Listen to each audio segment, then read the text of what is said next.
Assalamualaikum warahmatullahi wabarakatuh. Ya, gue udah kayak ini belum? Kanjeng Dimas Taat Pribadi. Cuman bedanya kalau dia bisa ngadain duit, gue bisa ngilangin duit. Gimana pendapat Mas kan kalau ada perusahaan menahan hak karyawan kayak gaji uang paket berbulan-bulan gak ada kejelasan sama sekali? Ya Allah, dolim banget itu perusahaan. Kalau tanggapanku ya itu dolim lah. Aku selalu bilang sama rekan-rekan pengusaha semua yang kumpul sama aku, yang jadi hak karyawan itu harus kita perjuangkan. Tapi yang jadi hak perusahaan jangan pernah membiarkan karyawan bermain di sana. Aku selalu ngingetin teman-teman gue kayak gitu. Kalau kalian pengen memperkaya diri kalian, jangan dari keringat karyawan. Jangan. P.W. Haryanto nggak pernah mengalami kesulitan dalam hal penjualan. Tadi di awal aku udah bilang, aku ini pemberangkatan akap non ekonomi terbesar se-Indonesia. Akap non ekonomi, dengerin baik-baik. Jadi kita nggak pernah ada kesulitan masalah marketing kita.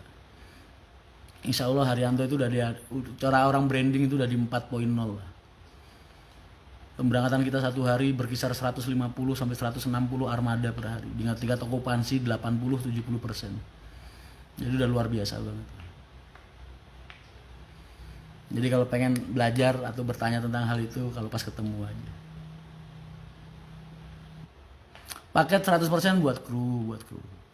Paket itu kita batasin. Sebelah kanan itu untuk kru, sebelah kiri itu untuk penumpang. Jadi mereka nggak boleh ganggu bagasi untuk penumpang. Tapi yang di sisi sebelah kanan itu buat tambahan mereka. Karena kita kan tahu pendapatan mereka per bulan berapa.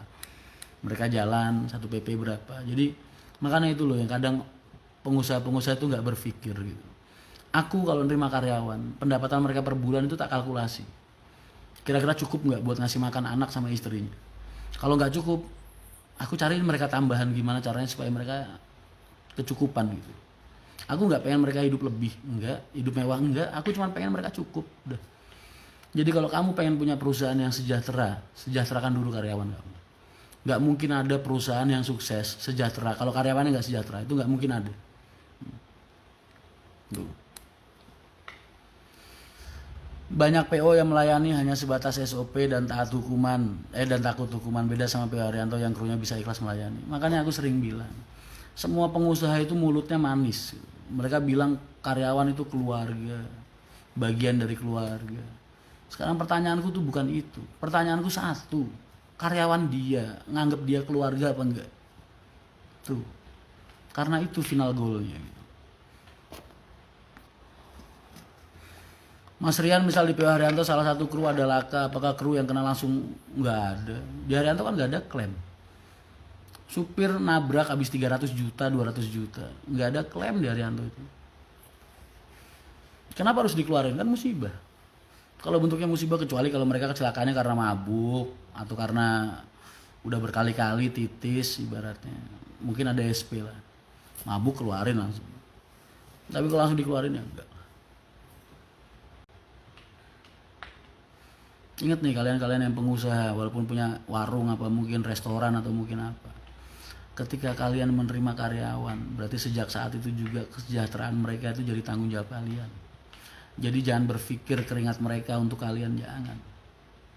Itu amanah dari Allah untuk kalian. Karena apa? Karena kalian mampu. Kalau kalian nggak mampu, Allah nggak akan nitipin kalian karyawan. Tuh, ingat. Prosedur klaim-klaiman kru PO Haryanto, kan aku udah bilang tadi, di Haryanto itu nggak ada klaim, kecuali takzir. Takzir itu ya ibaratnya kalau laka 10 juta, paling takzir cuma 500.000, apa 1 juta ibaratnya. Apa ya, biar uang apa ya, uang bantuan lah bahasanya. Itu juga nyicilnya seenaknya mereka, kadang 1 PP 25.000, 20.000. Takzir itu kayak apa ya, kayak hukuman biar mereka tuh bisa berhati-hati di kemudian hari. Jadi bahasanya bukan klaim, nggak ada klaim kalau dari Haryanto. Okupansi penumpang Pekalongan alhamdulillah udah semakin baik. Bahkan ini lagi di titik baiknya. Dari 12 jalur yang kita punya, 24 pemberangkatan, tinggal 4 jalur aja, 4 pemberangkatan yang masih kurang pas jalurnya. Yang 20 udah aman banget, okupansinya udah bagus banget alhamdulillah.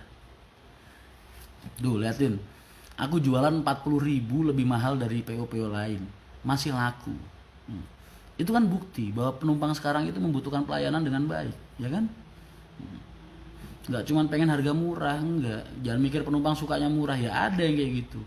Tapi ada juga banyak penumpang yang bener-bener pengen menginginkan pelayanan yang baik dari sebuah perusahaan. Jadi makanya kalau kedatangan sama kompetitor, jangan dianggap musuh, tapi sebagai acuan supaya mereka bisa berbenah. Agar mereka juga bisa melayani penumpang dengan lebih baik lagi. Enggak sih ini pengennya kalau pengusaha-pengusaha itu mikirnya. Murah laku, yang lain nggak kebagian, ya gimana bisa berkembang perusahaannya. Stuck di jalan ya kan, nggak kuat permajaan akhirnya. Ya gimana mau kuat permajaan? Jual harga segitu. Kita ini kan tahu biaya operasional kita harian berapa. Buat solar berapa, buat tol berapa, gaji karyawan berapa. Jadi kalau mereka mau jual lebih murah dari standar operasional kita ibaratnya, lah yang rugi kan mereka sendiri. Ya kan? Tiap hari nekorin, nombokin buat bayar angsuran, buat ini, buat itu. Ntar akhirnya bis sudah waktunya lunas, nggak kuat permajaan. Beli baru udah nggak kuat. Ya kan? Makanya Haryanto tuh dari dulu di mana-mana selalu jual lebih mahal dari market. Karena kita pengen membentuk market kita sendiri gitu, nggak ikut-ikutan orang. Kayak gini nih di Malang, Haryanto jual 320, yang lain tadinya 300, 310. Tahu nggak sekarang gimana? Pada jual 280. Ada beberapa PO. Itulah aku bilang, sama kan kayak Pekalongan waktu itu namanya Haryanto Efek gitu. Di mana-mana tempat, nggak di Madura, nggak di Solo, nggak di Wonogiri, nggak di Muria, nggak di Pantura, nggak di Pekalongan, Tegal, Selawi. Dibuktikan lagi di Malang, ya kan?